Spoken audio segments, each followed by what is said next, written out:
Du 23 au 30 mai 2025, le président français Emmanuel Macron se rend en Asie du Sud-Est dans 3 pays, le Vietnam, l'Indonésie et Singapour. Et de nombreux journaux estiment que la tournée de M. Macron vise à renforcer la stratégie indo-pacifique de la France esquissée depuis 2018. Quel est le rôle de l'Asie du Sud-Est dans cette stratégie de la France et que peut apporter Paris à cette région pourtant tiraillée entre les grandes puissances, notamment la Chine et les États-Unis? Décryptage du chercheur Laurent Gédéon, École normale supérieure de Lyon.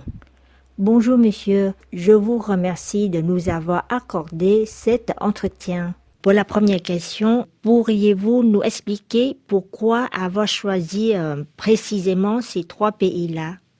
Il est vraisemblable que la visite d'Emmanuel Macron doit être analysée sur 2 volets.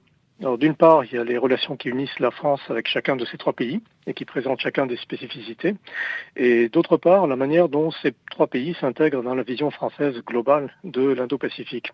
Mais je voudrais revenir un tout petit peu sur les relations bilatérales et notamment la relation entre la France et le Vietnam.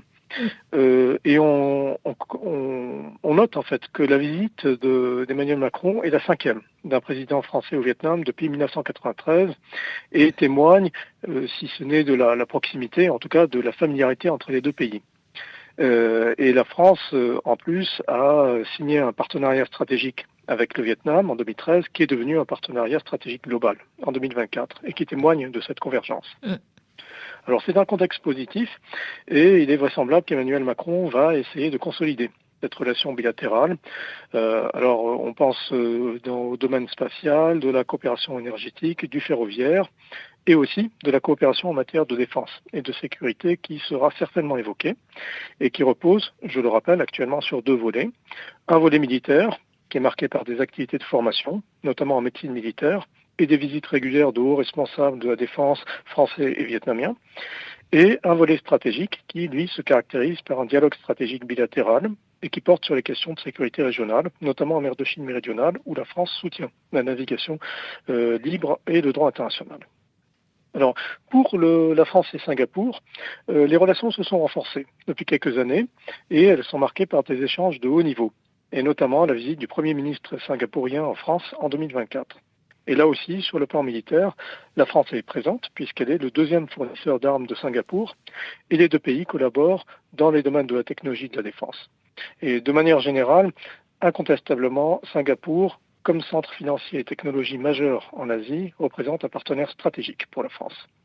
Et puis, pour ce qui est de l'Indonésie, c'est d'abord le plus grand pays d'Asie du Sud-Est, c'est un membre très influent de l'ASEAN et qui joue un rôle central dans la stratégie indo-pacifique. Et je rappelle que récemment, en mars 2025, le 26 mars, Jean-Noël Barrot, qui est le ministre français des Affaires étrangères, s'est rendu à Jakarta dans le cadre d'une tournée de 4 jours qu'il avait aussi à mener en Chine et à Singapour. Et à cette occasion, les 2 pays ont signé un accord qui visait à améliorer la sécurité maritime dans la région, un accord qu'on appelle en anglais Indo-Pacific Port Security Project, et qui se concentre principalement sur la sécurisation des ports de Jakarta et Surabaya. Alors il y a aussi une coopération militaire entre la France et l'Indonésie et on pense immédiatement à l'achat par l'Indonésie en 2024 de 42 avions de combat Rafale et l'acquisition de 2 sous-marins français Scorpion. Alors, ce qu'on note quand on essaye de regarder de manière générale, c'est que ces 3 pays sont tous les 3 riverains de la mer de Chine méridionale et que Singapour, comme l'Indonésie, de surcroît, sont riverains du détroit de Malacca. Et on connaît la forte valeur ajoutée stratégique du détroit de Malacca. Et dans les 3 cas, on voit que la France développe des liens qui sont à la fois économiques et militaires avec ses partenaires. Et ça renforce sans doute la capacité d'influence indirecte de Paris dans cette région. Mais pour autant, je voudrais souligner que la mer de Chine méridionale ne se trouve pas au cœur de l'espace indo-pacifique français, mais plutôt à la marge.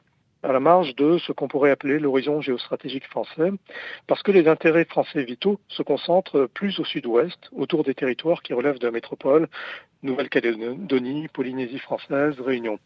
Donc à ce stade, je pense qu'il est difficile de discerner, notamment dans le volet militaire des relations entre la France et ces trois pays, ce qui relève de la dimension purement économique, la vente d'armement, et ce qui entre dans la vision géostratégique de Paris. Mais c'est une question à suivre, et notamment au regard de l'évolution du positionnement par rapport à Pékin et évidemment à la rivalité sino-américaine. Oui, mais pourtant, du vue global, dans ces stratégies indo-pacifiques, Paris reconnaît le rôle crucial de l'ASEAN. Et du coup, dans cette vision, qu'est-ce que la France attend de l'Asie du Sud-Est? Alors la France, on l'a vu, se perçoit comme une puissance indo-pacifique avec des territoires qui se répartissent sur une partie de cet espace. Et dans tous les cas de figure, Paris cherche à affirmer une présence qui se veut équilibrée et constructive et qui correspond au principe de la stratégie indo-pacifique française qui avait été publiée en 2018. Alors, dans ce contexte, même si l'Asie du Sud-Est n'est pas centrale pour Paris, elle est perçue comme une région importante de l'Indo-Pacifique parce qu'elle fait l'objet d'une rivalité intense qui oppose plusieurs puissances régionales ou extra-régionales, États-Unis et Chine bien sûr, mais aussi Inde, Japon, Australie et même Russie. Et on remarque que la France a veillé à entretenir de bonnes relations avec l'ASEAN, dont elle est devenue partenaire de développement officiel depuis 2020. Alors c'est un statut utile puisqu'il permet un dialogue régulier sur tous les sujets. Et Paris voit dans l'ASEAN un partenaire incontournable pour promouvoir une approche multilatérale, inclusive, dans un contexte régional de forte tension et notamment en mer de Chine méridionale. Alors pour Paris, la vision commune avec l'ASEAN se caractérise par un respect commun du droit international, et la volonté des acteurs de promouvoir le dialogue multilatéral et le refus d'entrer dans une logique d'opposition de bloc.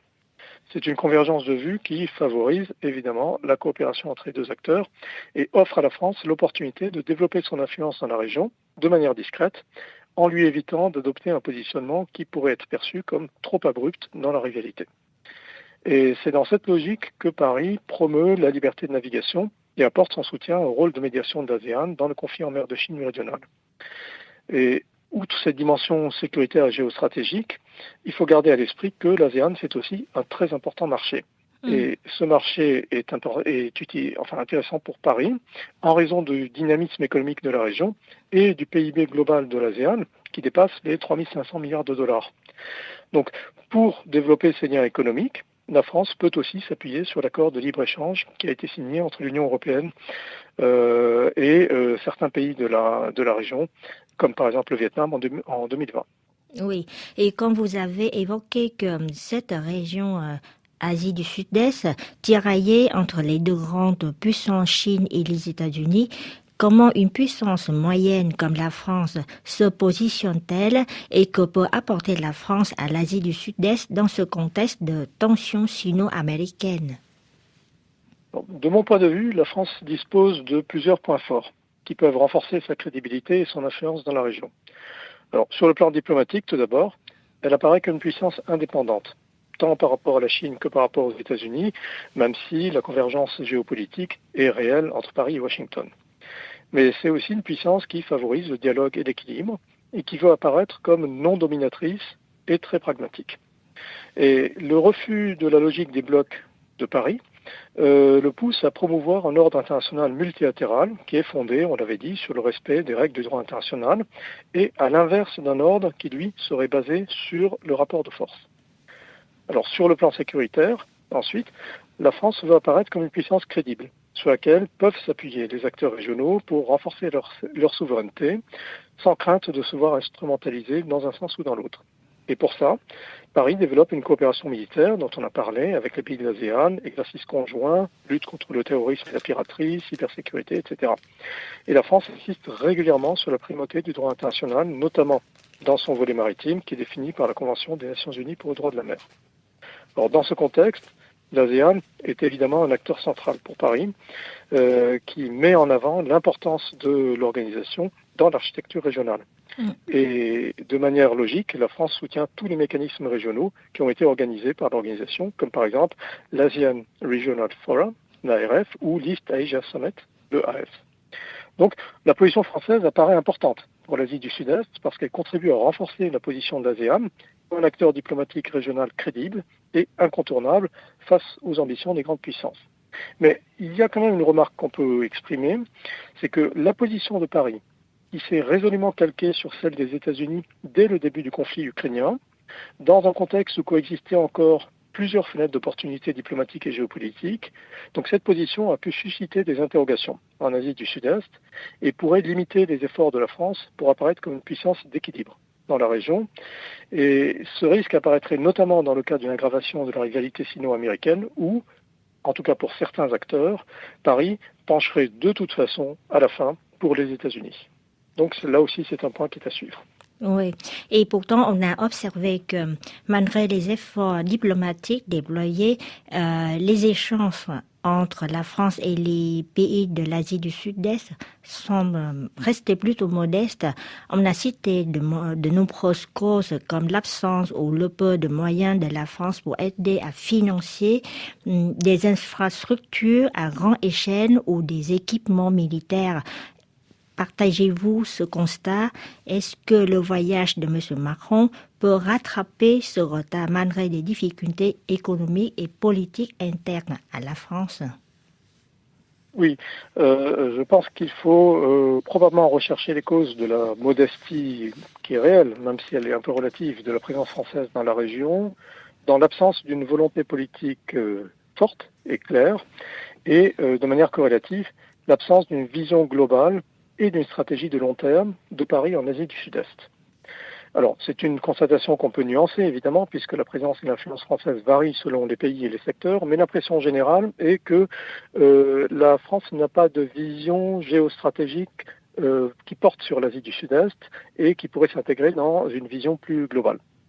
Et le voyage d'Emmanuel Macron pourrait effectivement être l'occasion de relancer la dynamique diplomatique et économique de la France dans la région, en sachant que Paris dispose de plusieurs atouts que l'on peut faire valoir auprès des partenaires asiatiques.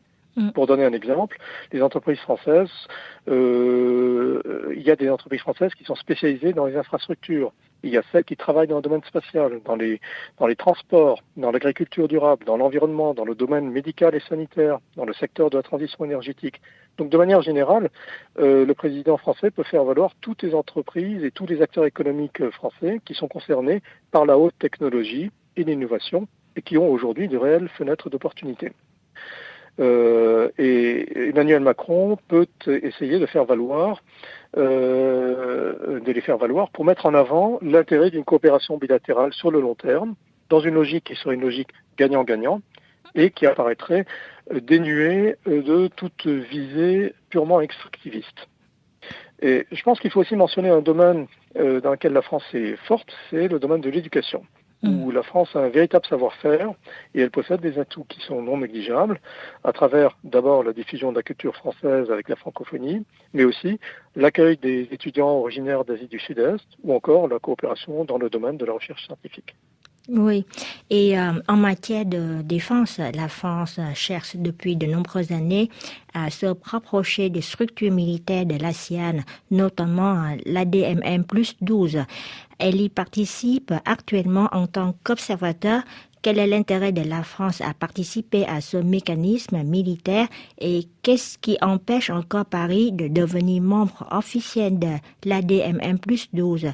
Est-ce que ce voyage de M. Macron peut offrir une opportunité d'adhésion de la France à l'ADMM+12?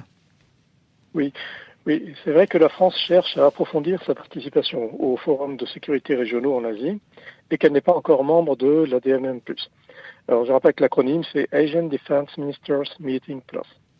Et c'est une instance qui regroupe les 10 pays de l'ASEAN ainsi que 8 partenaires de dialogue complet qui sont l'Australie, la Chine, les États-Unis, l'Inde, le Japon, la Nouvelle-Zélande, la Corée du Sud et la Russie. Et la raison pour laquelle la France n'est pas membre de l'ADMM+, est liée au fait que le format de l'instance a été volontairement limité à 18 membres, dès l'origine. Dès le départ, l'ADMM+, a été conçu avec ce format limité, c'est-à-dire les 10 États de l'ASEAN et 8 partenaires de dialogue complet, stratégique, avec pour objectif de préserver un équilibre géopolitique délicat, notamment entre les grandes puissances, États-Unis, Chine, Russie. Et les statuts actuels, en tout cas de l'instance, ne prévoient aucun élargissement. Et pour qu'un tel élargissement puisse avoir lieu, il faudrait qu'il y ait l'unanimité des 10 membres de l'ASEAN pour cela. Or, actuellement, dans un contexte de tension régionale qu'on a évoqué, certains États membres, notamment ceux qui sont proches de Pékin, ne sont pas favorables à intégrer dans ce forum une nouvelle puissance européenne, de surcroît, donc proche du bloc occidental, car ils considèrent qu'une telle action altérerait l'équilibre qui est nécessaire au dialogue en cours. Et puis, à ceci s'ajoute le fait que la France n'est pas partenaire de dialogue officiel de l'ASEAN, mais elle est partenaire de développement durable depuis 2020. C'est un statut important, mais qui est différent. Et ce qu'on voit, c'est que tous les membres de l'ADMM+, sont, eux, des partenaires de dialogue complet. Alors, pour autant, la France, du fait de son activité militaire et diplomatique dans la région, n'est pas absente de cette instance, même si elle ne dispose pas d'un siège officiel, et elle participe notamment à plusieurs groupes de travail d'experts qui, eux, sont rattachés à la DMM+, en tant qu'observateurs ou en tant qu'invités selon les cas.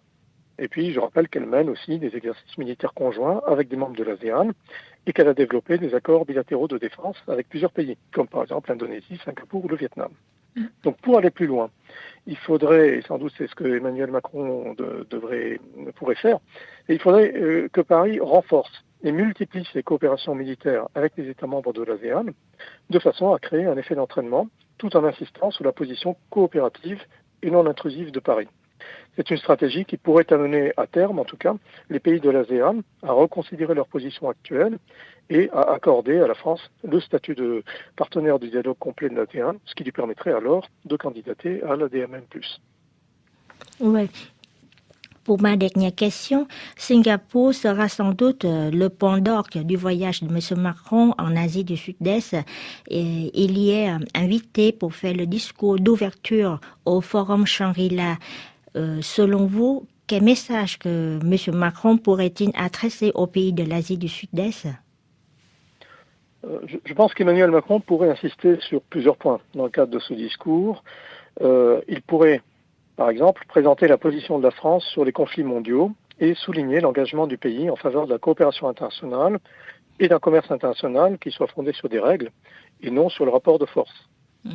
Il pourrait aussi mettre en avant la fiabilité et la modération de la France, par opposition avec des acteurs qui ont recours à des discours qui sont plus menaçants ou offensifs. Alors on pense évidemment aux États-Unis dans le cadre des dernières mesures douanières prises par Washington, ou encore la Chine par rapport aux discours développés par la Chine en mer de Chine méridionale. Et finalement, l'attachement de la France à un système de relations internationales basé sur le multilatéralisme, la coopération, l'attachement aux règles, pourrait être présenté comme un contre-modèle attractif et une alternative à la logique des promoteurs d'une diplomatie beaucoup plus coercitive et punitive. Je vous remercie beaucoup pour cet entretien. Je vous en prie.